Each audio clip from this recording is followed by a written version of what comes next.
Hey everyone, it's Trevor here with another Daclus quality review. This is part of my New Year's resolution to see every movie that comes out in my theater and give a quick little review while sitting in my car on my phone.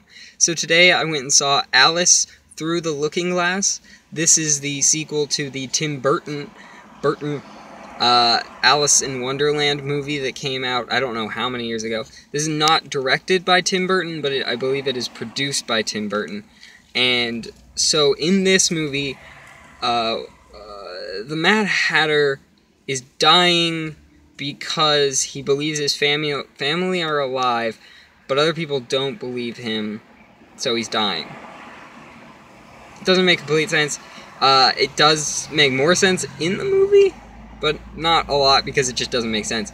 But, and it gets worse. But, out to save him, the only way to do this is for Alice to travel back in time and save the Mad Hatter's family from dying, because then the Mad Hatter would be right, and therefore he would not be dying.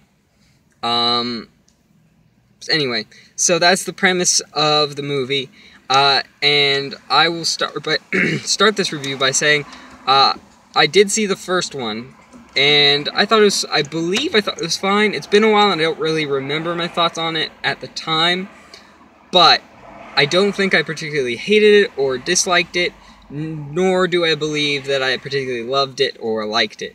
So I believe it's just, because mainly I'm saying this because I just don't really have a memory of it, or watching. I know I watched it.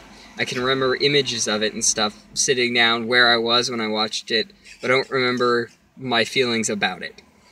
So I'm just going to say I believe it was fine. So this movie, though, it's not as good. It's definitely not as good, and for me, it was bad. It's not good. It's mostly bad. There's some good points to it, but overall, it's not good, and I'd say that the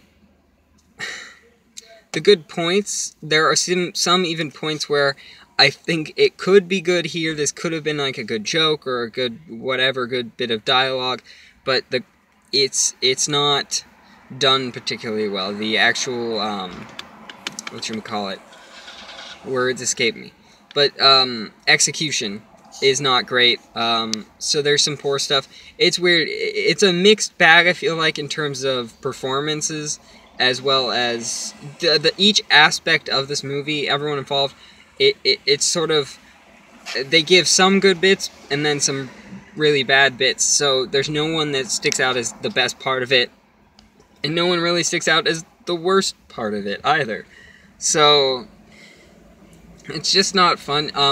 The only caveat I'd say is, if you really loved the first Alice in Wonderland movie, you'll probably like this movie at least. You'll probably think it's fine, and you won't think it's particularly bad like I did. But I just can't. Since I found the other one fine, I can't enjoy this one because it's worse. It's definitely not as good. So if you did like it, it's not going to be as good as the first one by quite a bit, probably. But it's just not good.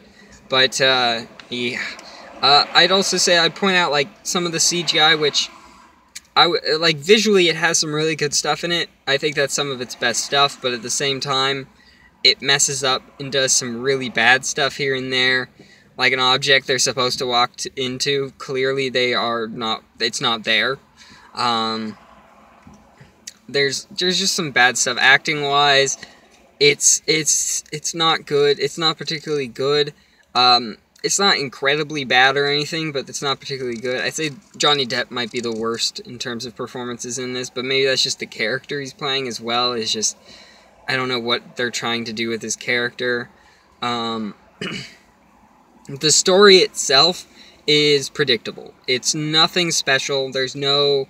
Once you get started and you get past that sort of the initial weirdness of what's happening, because the trailers I don't think show exactly... I didn't get this is the main plot, the whole Mad Hatter dying because he believes his family are alive, so you have to save them in the past so that Mad Hatter doesn't die from thinking they're alive, because then they will be alive.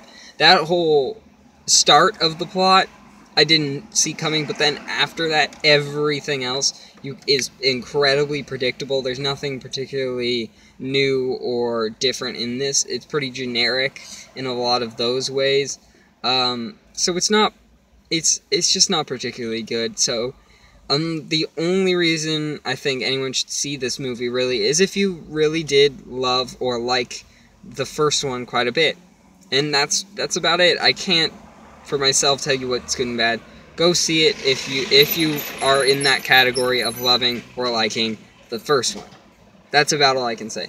Anyway, thank you for checking this out. We have 3 movies coming up this week. Actually, tomorrow. Pretty quick here. I have Warcraft I'll probably see first. Then I'll probably see Conjuring 2. And Now You See Me 2. That's the order of my preference. But it always can switch up. It does. It's based on when I'm available. So what's most convenient for me is really the timing when I see these movies. So we'll just see what happens. But until then, please subscribe to this YouTube channel where you can find more reviews like this from me. Or you can also watch trailer reaction videos that a couple friends of mine and I do. We react to geeky trailers that come out. So this is for movies, TV shows, comic books, video games, any sort of trailers that come out for those geeky types of things, we'll do a reaction to and put it up on here. Also, we have a podcast called Geek Wars Podcast, where we talk about each week the news in geek. So, it's mostly movie news, mostly comic book movie news, but we do other things, sci-fi, fantasy, all those things. Everything geeky, TVs, movies, comic books, all that. We'll talk about it. Based on our own priority. And then you can also follow us on Twitter at Geek Wars Podcast. And you can follow me on Twitter at Daclus. Spelling is in the title of the video. Thank you everyone for watching. And until next time, I'm gonna cough. Bye.